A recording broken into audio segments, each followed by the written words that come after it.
Hello my dear family. তো last ব্লগে আমি তোমাদেরকে যেমনটা বলেছিলাম যে আজকে আমার ইচ্ছা সাবেকি স্টাইলে সাজবো। তো ফাইনালি অনেক কাজের মধ্যে একটু টাইম পেয়েছি নিজের প্রতি একটুখানি সাজগোজ করার। আর এটা হলো আমার ডিয়ার স্টুডেন্ট অরিত্র। তো যে কোনো স্পেশাল ডেতে কিন্তু আমি ওর হাতেই সেজে থাকি। ও খুব ভালো মেকআপ করায়। আর নিচে তো চলে গেছে সৌভিক পুজোয় বসতে। তো চলো পুজোটা দেখতে থাকো তোমরা। অতুল ঐশ্বর্য ধনাধান্যাদি প্রাপ্তি কামাতে যথাশক্ত ধনেশাদি শিবাদি পঞ্চ দেবতা আদিত্যাদি নবগ্রহ সর্ব দেব দেবী সহিত মহাকাল ভৈরব ভেষক্রীম। আর এই দিকে দেখো এটা হচ্ছে আমার ফাইনাল লুক। তো তোমরা সবাই প্লিজ জানিও আমাকে কেমন লাগছে। আর ওদিকে আমার মেয়েও দেখো সাজুগুজু করে আমরা রেডি। আর সৌভিক একটু টাইম পেয়েছে পুজো থেকে ওঠার, তার জন্য এখানে সমস্ত গেস্টদের আমরা একটু ওয়েলকাম করতে এসেছি আর একদম গেটের বাইরে। তো এদিকে সৌভিককেও দেখে নাও, আমরা একদম ম্যাচিং করেছি। নমস্কার। তো যেহেতু আমাদের রাতে আজকে পুজো, তো তার জন্য গেস্টরা কিন্তু আসতে স্টার্ট করে দিয়েছে। তো তোমাদেরকে চটপট ডেকোরেশনটা একটু দেখিয়ে দিই কেমন সাজুগুজু হয়েছে। তো এই জায়গাটায় কিন্তু খাবার দাবারের একদম অ্যারেঞ্জমেন্ট করা হয়েছে। আর আজকে কিন্তু আমরা একদম স্পেশাল খুব অথেন্টিক বাঙালিয়ানা স্টাইলের একদম শাল পাতার মধ্যে কলা পাতা দিয়ে সেই খাবার দাবারটাই রাখতে চেয়েছি। আর এখানেও কিছু ব্যাচ যাদের একটু তারা আছে তারা বসে গেছে অলরেডি খেতে। তো সবারটা আমি তুলতে পারিনি, যে কজনের হয়েছে আমি সে কজনেরই তুলেছি। আর এটা হচ্ছে আমাদের একটা কালচারাল ফোরাম আছে, সেইখানকারই মেম্বার। ওরা খেতে বসেছে দেখে আমি একটুখানি ওদের সাথে কথা বলতে এসেছিলাম। তো নিচে তো পুজো হচ্ছে, তো ওদের সাথে দেখানো হয়নি। তো এখানে আমার গেস্টরা চলে এসেছে। তো ওরা অনেক থেকে সবে জাস্ট আসলো, সবাইকে হাই করে দিল। আর ভিতরে অনেকে আছে। তো চলো নিচে যাই, বাদ বাকি ব্লগটা দেখাই তোমাদেরকে, সাথে থাকো। আর আমার কেমন লাগছে একটু জানিও সবাই। আমার অনেকদিনের ইচ্ছা ছিল বাড়িতে একটা পুজো হবে আর এরকম সাজবো। তো সেই ইচ্ছাটা আমার ফাইনালি পূরণ হয়েছে।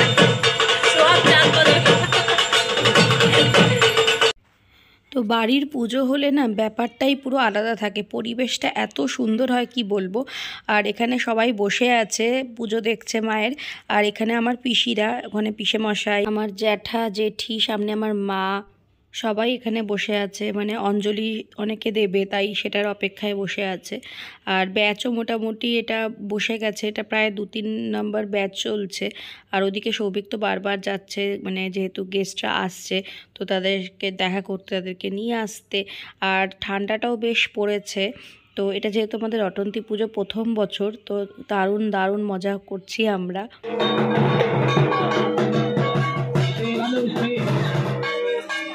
इंद्र आदि दशदी कपाले भो नमः पद्म इंद्र आदि पाले भो नमः अर्घम इंद्र आदि पाले दशदी कपाले भो नमः गंधम इंद्र आदि पाले भो नमः।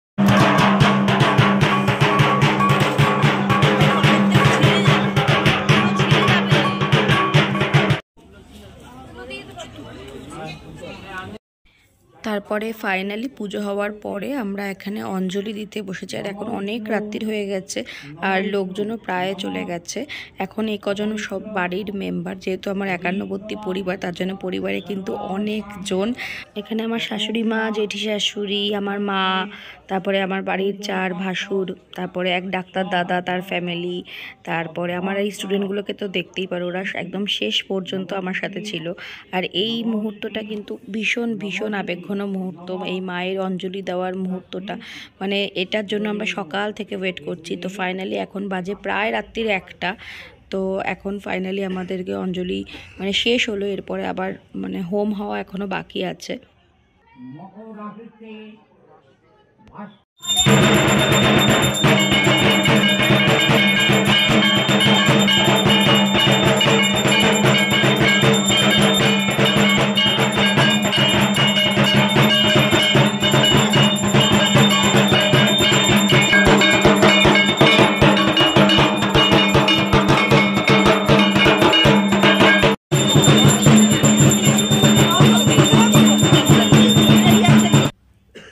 এখন তো ফাইনালি হোম যজ্ঞের পালা। তো দেখো মায়ের মুখটা কি সুন্দর লাগছে। আর আমাদেরকে বলে দিয়েছিল যে হোম যজ্ঞের জন্য 108টা বেলপাতা এবং 21টা বেলপাতা আলাদা করে বাছতে। তো সেটা আমি আর অরিত্র দুজন মিলে খুব দায়িত্ব সহকারে করছিলাম কাজটা। আর এখানে বাড়ির সবাই পুজো দেখছিল। আর সবাই দেখতে পাচ্ছ ঠান্ডায় জবুথবু হয়ে গেছে। আর লোকজন তো সবাই চলেই গেছে, প্রায় রাত্রি 2টো বাজে। আর ঠাকুরমশাই বলে দিয়েছিল আমাদের ঠাকুর আজকেই বিসর্জন দিয়ে দিতে রাত্রিবেলা, মানে ভোরবেলার পড়ার আগেই। তো তার জন্য একটু মনটা খারাপও ছিল সবার। আর এখানে দেখো আমার সারাদিন পরে এখন মনে হয়েছে আমার একটু ঢাকটা বাজিয়ে দেখি, তাই ঢাকি হয়ে গেছি।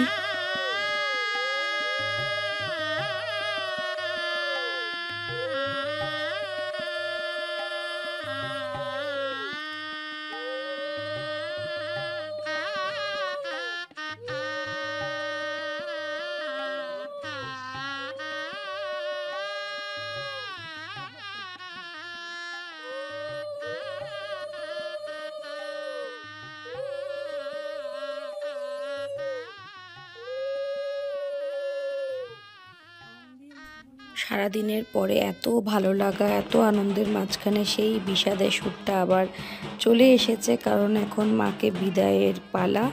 তো বাড়ির সকলের উপস্থিতিতেই মাকে নিয়ে যাওয়া হচ্ছে। আর দেখো মাকে আমার বাড়িতেই যে পুকুর আছে সেখানেই বিসর্জন দেওয়া হয়েছে। আমাদের ঠাকুরমশাই বলে দিয়েছিল যে পরের অমাবস্যা পড়ার আগে এই মাকে বিসর্জন দিয়ে দিতে হবে। তো যতই নিয়ম কাজ যাই থাকুক না কেন, আমি মনে প্রাণে যেটা বিশ্বাস করি, মায়ের কোনোদিন বিসর্জন হয় না।